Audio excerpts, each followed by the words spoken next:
Madam Speaker, I hadn't intended on speaking this afternoon, but I end up here on a very important issue. I get contacted not only in my district, but adjoining districts, what are we doing up here about this rash of youths getting involved in crime, which, very troubling. And when I look at the amendment that's before us, I heard that, well, it didn't have a public hearing. Well, I wish that was precedent.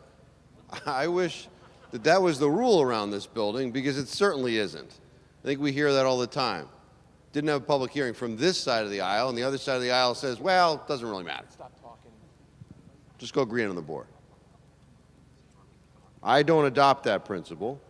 I reject the argument because we recognize the problem. At least some of us recognize the problem.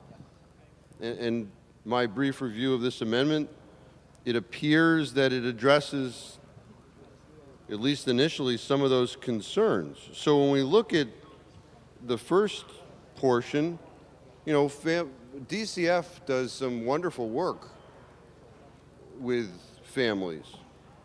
And the fact that one would be against DCF doing an investigation, I don't understand why one would be against when obviously a youth, either they're brought up in a situation that puts them into committing crimes, or they need an outlet or something.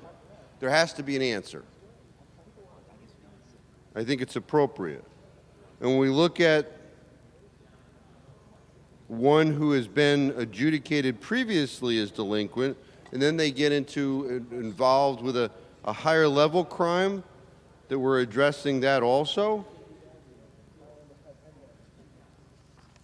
I don't know why one would be against this amendment. I do recognize the committee process. I spoke yesterday about the committee process. I respect it.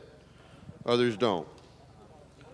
We talk about one of the amendments here has to do with a youth who is charged with stealing a firearm, doing something with regard to that.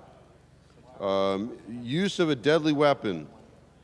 Those are all things that at least my constituents and those that contact me are very concerned about. We have to do something here. I was contacted yesterday by a chief of police in a department in the Fairfield County District, and they've arrested a 14-year-old for murder. It was brought to their attention that that 14-year-old is not automatically transferred to adult court. It's the third time this child has been arrested, and now escalation, we're dealing with murder. Really not addressed by this amendment.